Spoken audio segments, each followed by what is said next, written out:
que ser artistas, es decir, van por la vida así, digamos, sus experiencias personales diarias se van traduciendo en estas obras bien personales, bien experienciales, digamos, y esa experiencia, claro, va mudando con su propia vida y eso está en su obra. En el caso de Pitágoras, o sea, en el caso de Fogaça, primero, viene de una tradición pictórica heredada del paisaje, digamos, y hasta hoy eso se ve en su obra. Sí. En principio, Fogaça, o sea, su primer acercamiento, digamos, a la pintura es desde la pintura, o sea, el paisaje tradicional como temática. Es el paisaje de la ciudad, el paisaje urbano. Paulatinamente ese paisaje ha ido mudando, ha ido cambiando, y en la medida en que el artista ha ido evolucionando también, su obra se ha ido despojando de esos, digamos, ataduras de la pintura paisajística más tradicional de la que él, digamos, viene de esa experiencia, y su obra prácticamente, yo siempre digo que va como acercando el lente, es como si fuera un lente fotográfico que va captando esa realidad y va despojando de todas las imágenes innecesarias para construir una imagen mucho más minimal, mucho más expresionista y casi abstracta en ocasiones. O sea, la pintura de Fogaça ahora mismo parecen casi como flashazos, o sea, cinematográficos, digamos así, de pequeños fragmentos de lo que puede ser la ciudad, pero, o sea, ese paisaje urbano, pero sobre todo ese paisaje urbano de la violencia, del caos, del estrés, que de una manera o de otra está en todas las ciudades del mundo, no solo Brasil, y por eso, sobre todo, en cada uno de los lugares donde la exposición ha estado, todo el mundo fica siempre muy conmovido con el discurso, ¿no? Porque es un lenguaje realmente universal que consciente o inconscientemente para todos los contemporáneos, digamos, constituye una problemática, ¿no? Siempre, aun cuando no seamos conscientes. Y creo que es también como su manera de hacer partícipe siempre al espectador y concientizar, digamos, de esa realidad que nos rodea, ¿no? que constituye la realidad contemporánea. En el caso de Pitágoras, yo siempre creo que su experiencia viene más de la cultura pop, efectivamente, del graffiti. Gilmar también hablaba, o sea, su obra es más dibujo, en el caso de Fogaça su obra es más pintura. Y, por ejemplo, en esta serie que Gilmar ya daba como su versión, a mí me sorprendía y me parecía muy interesante. Es una serie muy nueva también para Pitágoras, y me sorprendía cómo para él ahora mismo es una experiencia prácticamente nueva las redes sociales. Y yo creo que de alguna manera, o sea, cuando yo hablaba con él, eso está en esta serie. Cuando uno ve esta serie de los Reyes, para mí, o sea, cuando lo veía era prácticamente como una reproducción, digamos, de esos retratos que aparecen en las redes sociales, de los selfies ¿no? Sobre todo de los Lambert, de esa nueva cultura que ha sustituido la cultura de metrosexual, o sea, a nivel estético que se hablaba antes, y que ahora es esta cultura de los Lambert, son unos reyes travestidos. O que divide também, né? Entre uma coisa que a gente chama os coxinhas e os outsiders. Poderia ser assim. Só dando uma tradução um pouco para os Lambert. A impresión era también, muy engraçado ayer cuando la gente hablaba que eran máscaras carnavalescas, pero que es un carnaval que no es el carnaval de febrero que acontece ahora, o sea, es el carnaval cotidiano de la vida cotidiana. Exatamente. Del que todos formamos parte também, não? Se você me permite, que na verdade é importante que ela tenha colocado isso, que de um certo modo, dentro do conceito de exposição, como reis poderiam estar à borda. Mas esses reis aqui são sobre notas deles, sobre a intimidade dessa relação sobre o poder também. É um grande deboche, é um grande escárnio que a Dayana fala, né, desses do lado carnavalesco também, que existe nele. São reis que parecem mulheres, que são vestidos de homens, ou um baile de Zé Pereira. Ele tem uma... Foi legal trazer para o carnaval porque não estava no roteiro e resolvemos, não por causa do Carnaval da Bahia, foi uma conjunção que é engraçado que na arte, certas coisas quando você está no processo de produção da exposição conjugam extremamente a favor. A gente fica super honrado de estar um momento muito rico da cidade de Salvador, mas esses reis falam de coisas assim incríveis que vocês também estão comentando. Vocês veem essa festa toda, mas os baianos também têm pontos de vista específicos sobre o poder da glória e da arte, seja na música, na elaboração das fantasias, o que acontece em Salvador. Acho que era interessante para Salvador ver esses reis aqui nessa terra barroca, onde que já passaram outros, e era importante. Então foi uma coisa que eu bati um pouco com o artista, que ele um pouco não queria, mas eu acho que tinha, na verdade são relatos tão interessantes sobre o processo de como o homem acredita em coisas inúteis, entendeu? Em vez de gostar da arte, que você não vai expressar, não vai se desvencilhar dela. Mas aqui a arte é utilizada de uma maneira extremamente eficaz para ele, justamente não é que seja uma crítica, mas é um deboche, um escárnio e uma sensação, entendeu? De risada, de gargalhadas. São imagéticas aparentemente muito poderosas, e são, né, porque são obras de arte, mas são sobretudo também uma situação que o artista mais faz, que é contar esse aspecto do mundo. Foi legal trazer para Salvador esse trecho, só para contar essa palavra. Pensando justamente en esto, yo creo que, y volviendo un poco al inicio, lo importante de la obra de Pitágoras y de Fogassa es que siendo artistas efectivamente pictóricos o del diseño, del dibujo y autodidactas, han logrado, crear una obra que es sobre todo conceptual. No importa si es pintura o dibujo, y si se puede hablar que ahora mismo en muchos contextos, digamos, se habla que la pintura está desgastada o no, como parte del arte contemporáneo. Es importante la influencia de los medios de comunicación, de las redes sociales.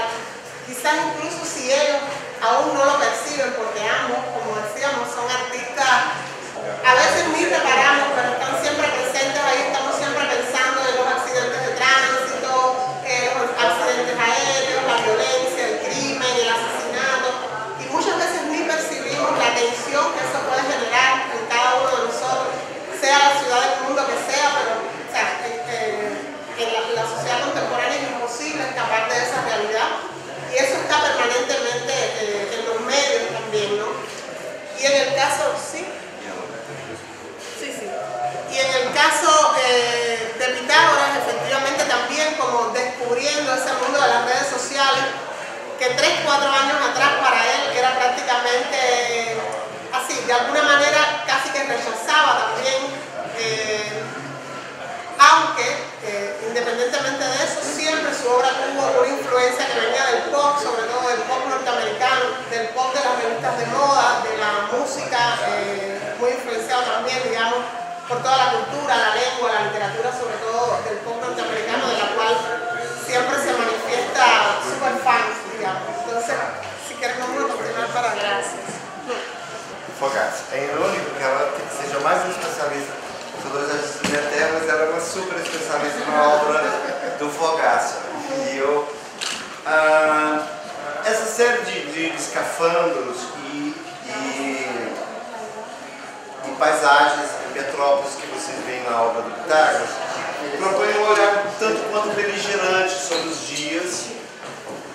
São terras inundadas, uma provável ideia de futuro que se propõe.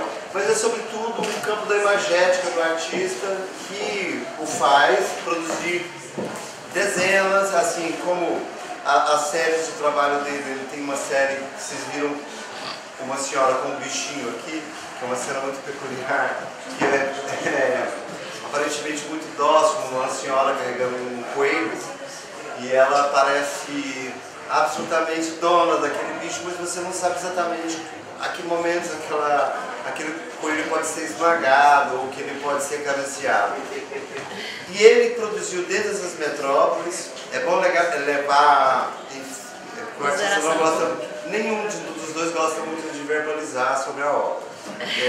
Não se preocupe, vocês não vão arrancar muita coisa deles não. Nessas séries que ele faz os escafandros, junto às estruturas metálicas, essas engrenagens, que é um traço muito característico da pintura dele, ele é composto de uma série de séries, além das metrópoles, dos bichos, dos reis. Ele desenvolve algumas conversações que são cabeças aos bichos, aos cisnes que ele pinta. É legal que vocês pesquisem a obra de ambos na internet, vocês vão ver o trabalho dele. Então elas fazem parte, na verdade, de um campo de imagética deles. Aqui estão presentes parte dessas séries com que ele trabalha, e essas séries de pinturas do Fogaça que trazem uma espécie de revolução pessoal para o artista. Quando a obra se amadurece e se filtra, né? Leva-se muitos anos para você atingir o brilho, o artista enquanto lapidador daquela pedra, daquela maneira, ou aquele formato que ele quisesse. Eu acho que ele se encontra no grande momento da pintura dele também, mas foi uma pintura feita de vários repertórios pictóricos, atingindo, e Salvador foi super feliz porque Salvador está recebendo essa primeira série de obras do Fogaça, que traz essa nova figuração na pintura dele, não a figuração enquanto, mas que são bastante característicos dele também. Então, ao lado dessas séries que o Pitágoras repete em várias situações, existe também essa situação da pintura, que se repete se quer se constituir como tal, como pintura. No caso do desenho do Pitágoras e no caso da pintura do Fogaça também. Então eu acho que é um momento específico de celebrar o trabalho deles, porque é um momento que Salvador está vendo, no caso da pintura do Fogaça, o novo, e que traz, não que ambos sejam novos, mas que traz um novo olhar dele sobre a própria pintura dele. E esse reside aí talvez a maturidade de como você vê e como partir daqui para frente. Eu acho que o artista sempre cria problemas, é o caso dos dois. Eles criam complicações da pintura que os insistem, que os investem em pintar constantemente para poder resolver questões estéticas e de ambição estética de ambos, mais do que de estética, da ambição estética de ambos. Então essa pintura é uma pintura aparentemente sofrida, mas é absolutamente feita por artistas que gostam de estar nessas formalidades e nessas modalidades do trabalho das artes visuais. No, yo así quería un poco, como al menos por mi parte, solo decir que es importante de esta muestra no ver la obra de manera independiente, sino efectivamente como dos discursos que se misturan, que hablan de la realidad contemporánea, y que ese es, digamos, su mayor logro, su mayor objetivo, es decir, más allá de los lenguajes personales, de las técnicas personales, de la renovación de la obra de cada uno de ellos. Yo siempre digo que el mayor logro de Borderline como proyecto es efectivamente hablar de problemáticas muy contemporáneas, que en el caso de estos dos artistas solo nos las presentan a nosotros como espectador y nos las revelan desde su punto de vista, claro, como creadores, pero que nosotros podemos efectivamente recibir, recepcionar, entender y formar parte también de ese gran caos contemporáneo, de ese gran discurso, digamos, del estrés de las ciudades contemporáneas y del mundo contemporáneo que todos vivimos, ¿no? Por eso nos parecía importante que las obras estuvieran distribuidas también en la museografía, de una manera que se pudiera ir leyendo el discurso de cada artista de manera independiente y a la vez de una manera única, es decir, para que se entendiera que no son dos obras, dos exposiciones, digamos, coincidiendo, o dos artistas coincidiendo en un espacio, sino efectivamente un único discurso, un único lenguaje contemporáneo en un único proyecto que es Borderline, ¿no? Entonces, bueno. que é muito... ela disse também uma coisa para você estar fechando, né? Sim. Que a dificuldade que existe para nós que, por exemplo, trabalhamos com artes visuais, de situar, de dialogar, fazer diálogo entre esses dois artistas, que já é o terceiro diálogo, mas isso também está colocado também como uma distância, a distância também entre ambos, o que é formidável, porque eu acho que cada artista tem um universo muito particular, os tornam, claro, não só pelo viés da arte, do romantismo, vamos fazer uma exposição juntos, mas criar uma situação onde a arte, sobretudo, concentre dentro de uma exposição da responsabilidade de exibir. É uma coisa que eu falo sempre para os artistas como curador. Não é um processo fácil, às vezes, apagar as luzes depois de uma exposição sobre a dor de produzir e tal, mas existe uma situação que nós, como curadores, colocamos como diálogo, que é a distância e a extrema aproximação que existe enquanto se quer colocar é como colocar todos os fracassos nas paradas de sucesso, sabe? Tem uma frase do Caetano Veloso daqui de Salvador, mas é situar também como o trabalho ele existe do artista continuamente e a como ele se postula e como se coloca. Eu acho que ambos estão em boas companhias porque eles formulam um discurso a favor das linguagens que eles atravessam e com grande escala. Então eu acho que é interessante que vocês comecem agora a descobrir essas coisas. Muito obrigado. Vamos estar à disposição, qualquer conversa que vocês precisem ou argumentação pode ser feita decorrente, não precisa ser gravado. Muito obrigado.